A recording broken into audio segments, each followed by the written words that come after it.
Para começar o nosso mergulho profundo de hoje, que uma bênção divina alcance o dia e a semana de todos que nos escutam, sejam muito bem-vindos a mais uma análise detalhada. Muito obrigado. É um prazer imenso estar aqui para esse mergulho nas Escrituras.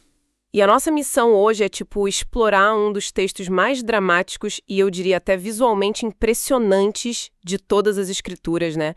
Que é o capítulo 14 do livro de Zacarias. Com certeza, um texto teologicamente riquíssimo. Sim, e para guiar essa nossa jornada, nós trouxemos um material formidável.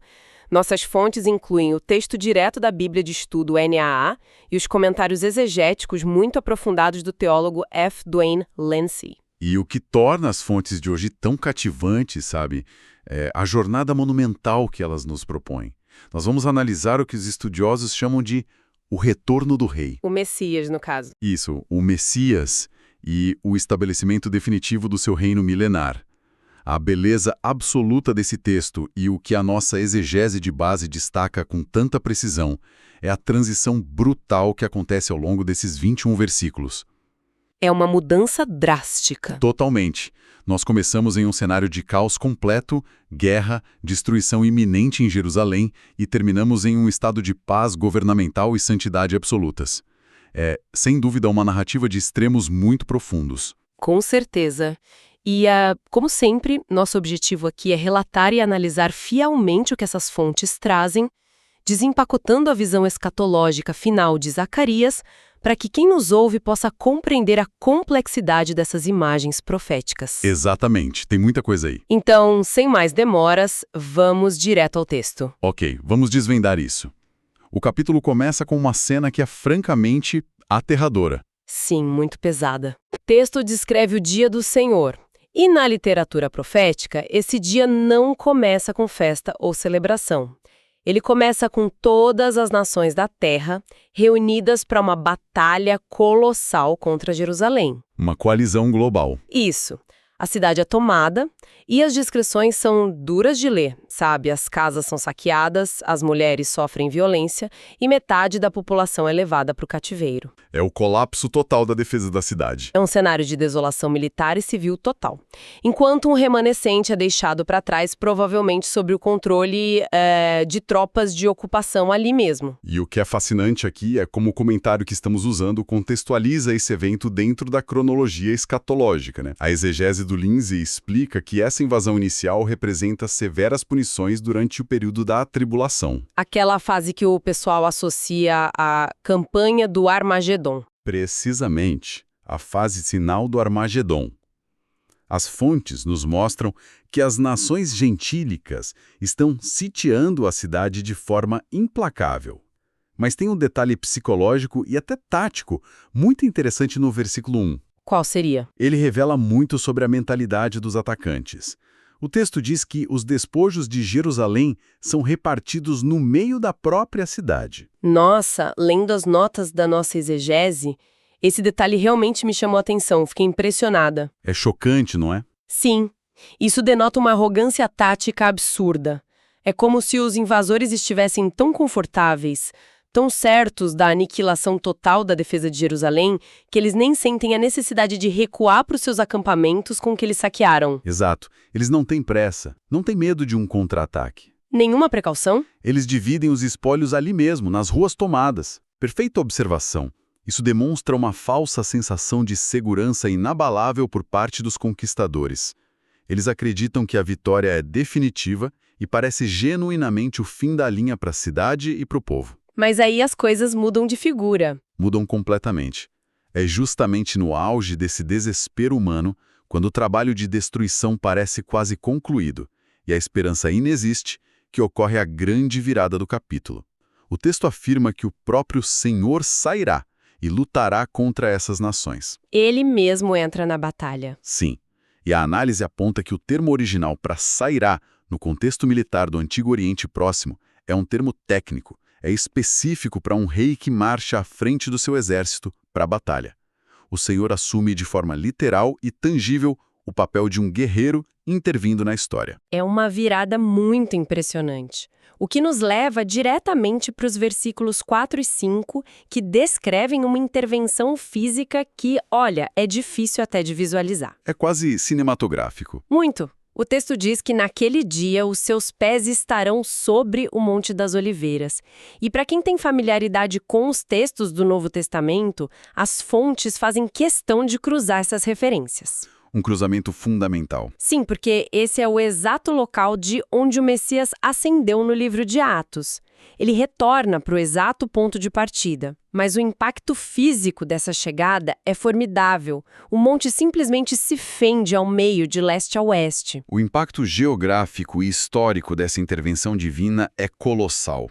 Se conectarmos isso ao cenário geral, a chegada do Messias provoca um terremoto cataclísmico que divide o Monte das Oliveiras, criando um vale gigantesco. Que o texto chama de Vale de Azel. Isso, o Vale de Ezel.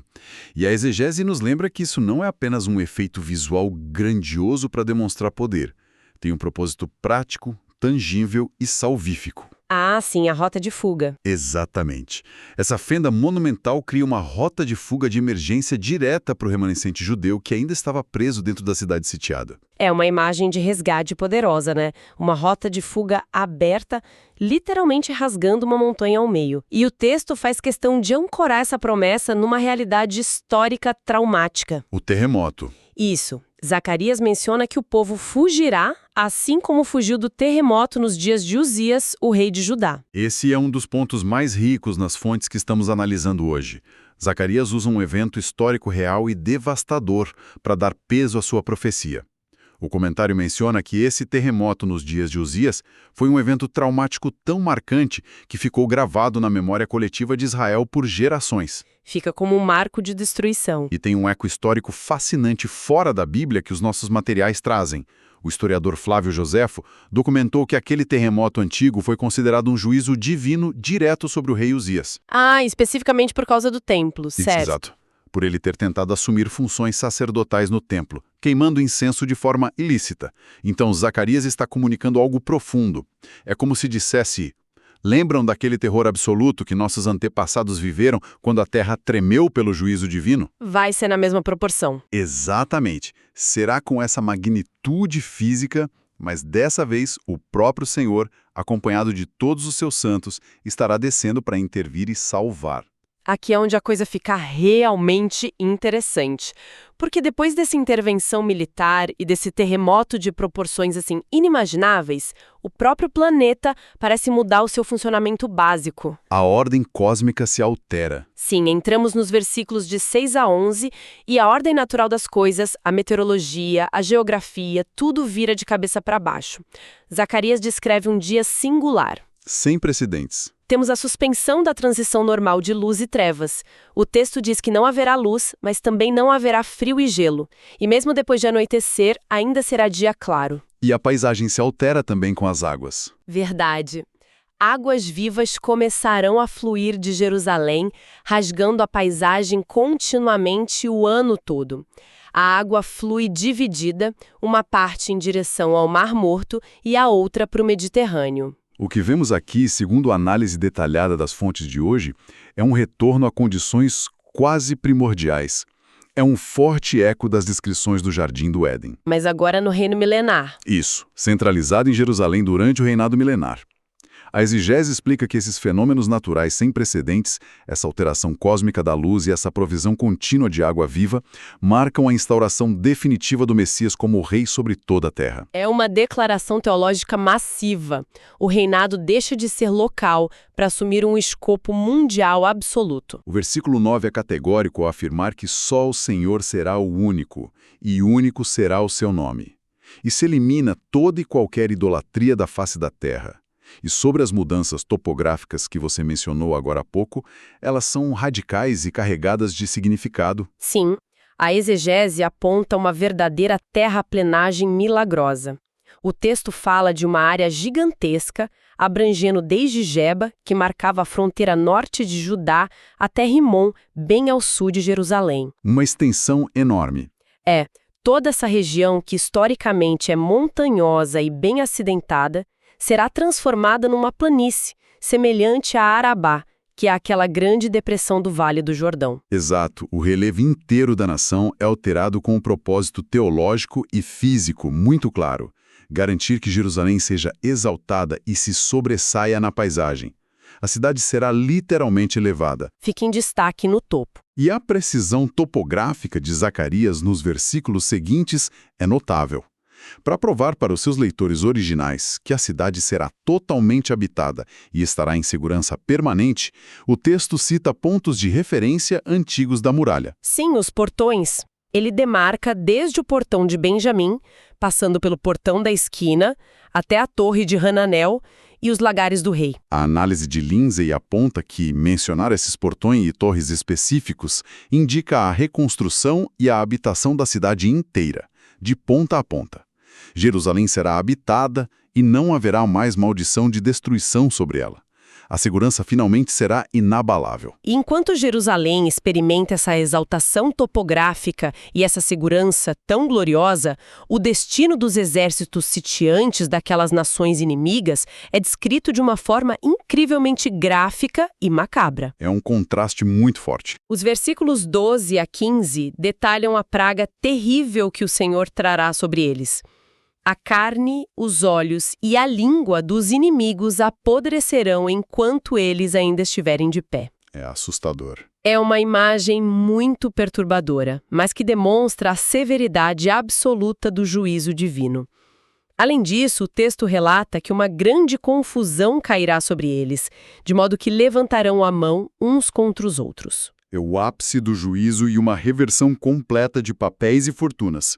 Lembra que no começo do capítulo, os inimigos estavam confortavelmente dentro de Jerusalém dividindo os despojos de Judá? Sim, na maior arrogância. Pois é. Agora o texto nos diz que os próprios habitantes de Judá estarão recolhendo as imensas riquezas que essas nações trouxeram para o cerco. Muito ouro, prata e roupas em grande abundância. Tudo vira despojo para Judá. A riqueza das nações é transferida para o povo de Deus. E há um aspecto logístico nesse juízo que a exegese explora muito bem no versículo 15, em relação à extensão dessa praga. Lendo os apontamentos sobre esse versículo 15, me chamou muita atenção o fato de que essa mesma praga de apodrecimento não atinge apenas a infantaria humana. Ela fere os cavalos, as mulas, os camelos, os jumentos e todos os animais nos acampamentos inimigos. E faz todo sentido se pensarmos no contexto bélico da época. Sim, esses animais eram, digamos assim, os tanques de guerra da antiguidade, a cavalaria pesada e toda a frota de logística e suprimentos daqueles exércitos. Precisamente. Isso demonstra que o juízo divino é exaustivo. Ao ferir os animais, o Senhor está promovendo um desmantelamento total da infraestrutura militar inimiga. Corta o mal pela raiz. Não sobra poder de transporte, capacidade de combate ou meio de retirada. É a aniquilação total da ameaça, o que, na prática, garante aquela segurança eterna para Jerusalém que acabamos de discutir. Sem cavalos e mulas, não há cerco, não há exército funcionando. Nós vemos essa aniquilação total da ameaça militar. O que levanta uma questão natural na mente de qualquer um que lê o texto. Sobrou alguém? Uma excelente pergunta. E se sobrou, o que acontece com as pessoas dessas nações inimigas? É aqui que Zacarias traz uma reviravolta profunda para a narrativa, a partir do versículo 16. O texto diz que todos os sobreviventes, os que restarem, das mesmas nações que vieram para destruir Jerusalém, deverão subir de ano em ano à cidade. Uma peregrinação? Mas não para lutar, obviamente. Eles subirão para adorar o rei, o Senhor dos Exércitos, e para celebrar a festa dos tabernáculos. Inimigos cruéis transformados em peregrinos e adoradores. É uma visão belíssima de submissão e conversão em escala global. O comentário analítico esclarece um ponto importante aqui.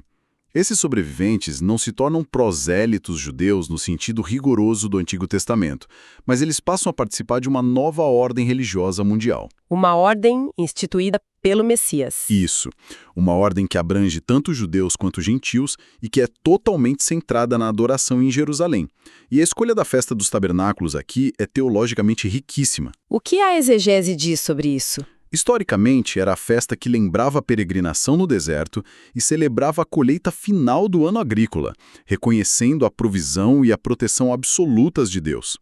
No contexto do reino milenar, ela se torna a grande celebração internacional da presença física e provedora do rei entre todos os povos da terra. Mas a adoração e a obediência nesse novo reino não são tratadas como meras sugestões, certo? De forma alguma. Se alguma nação decidir que não quer fazer essa viagem anual de adoração até Jerusalém, o texto estabelece consequências severas. A profecia é direta. A família da terra que não subir para adorar o rei ficará sem chuva. Isso levanta uma questão importante sobre a mecânica da soberania divina nesse período. A ameaça de reter a chuva atua como a alavanca para garantir a submissão contínua das nações. Em sociedades agrárias, e mesmo numa perspectiva global futura, sem chuva não há colheita. E sem colheita vem a fome. Fome e colapso econômico. É um julgamento executado através da própria natureza, que agora repousa sob o controle absoluto do Messias.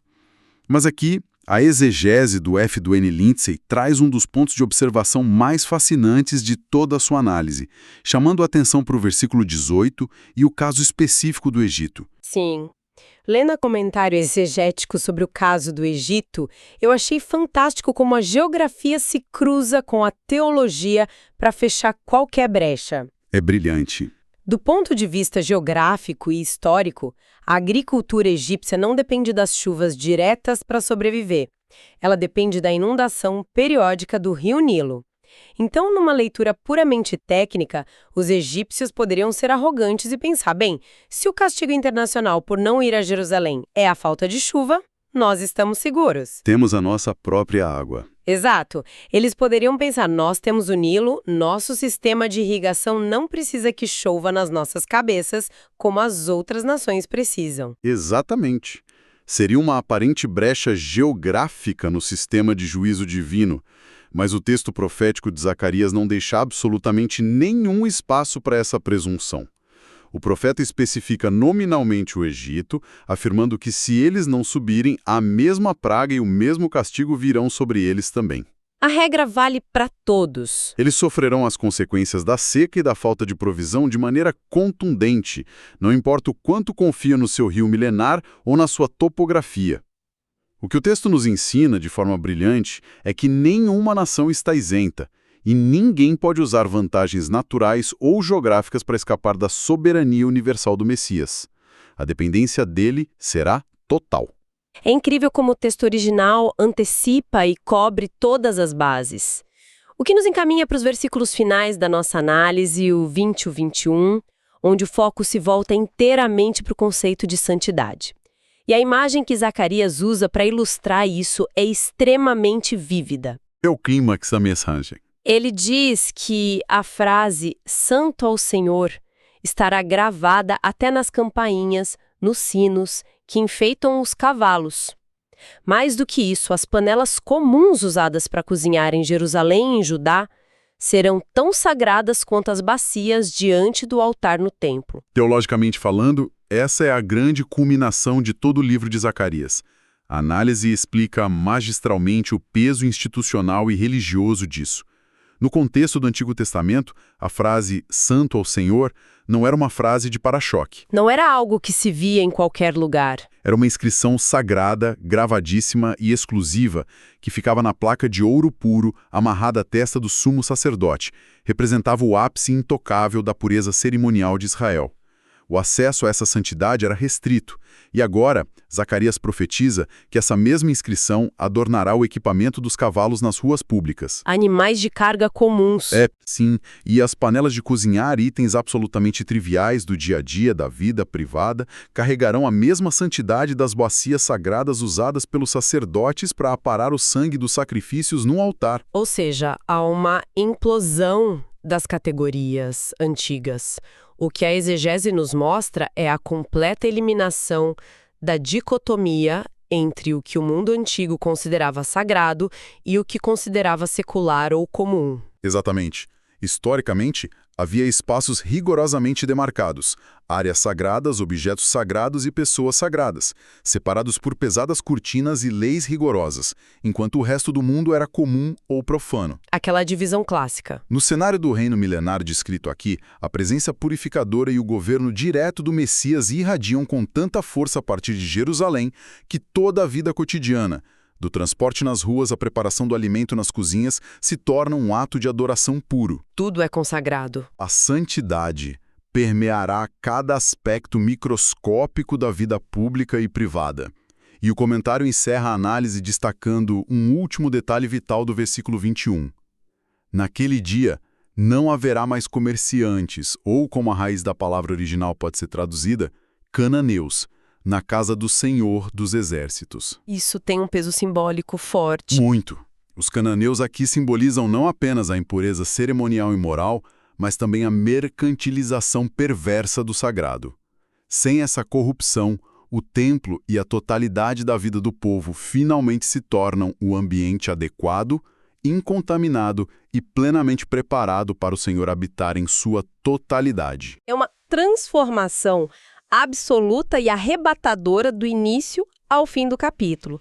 Isso nos deixa com a reflexão final que vai além do texto literal. Nós passamos essa análise inteira de hoje vendo Deus alterar fisicamente o planeta, fendendo montanhas com terremotos, planificando quilômetros de relevos acidentados e mudando o curso e o fluxo das águas dos rios. O mundo totalmente refeito. Exato. E tudo isso apenas para preparar o terreno físico para a sua presença, a sua justiça e a segurança definitiva do seu povo. Se o próprio Criador entende que é necessário remodelar a geografia literal da Terra de forma tão drástica para estabelecer o seu reino de santidade, até que ponto as montanhas de orgulho, as fendas e os vales das nossas próprias estruturas internas não precisarão também ser drasticamente reconfigurados, planificados e transformados para que ele reine plenamente sobre nós? Uma reflexão fortíssima. Fica aí essa provocação profunda sobre o impacto da presença de Deus para quem nos ouve e refletir ao longo desta semana. Se as nossas panelas comuns devem ser santas, como isso muda a forma como lavamos a louça, trabalhamos e vivemos? Uma reflexão essencial e um paralelo fascinante. A verdadeira preparação para a santidade exige que as nossas próprias paisagens internas sejam transformadas pelo Senhor. Foi um privilégio enorme analisar a riqueza histórica, geográfica e teológica extraordinária desses textos para todos que nos acompanham. O privilégio foi todo nosso de poder compartilhar essas percepções.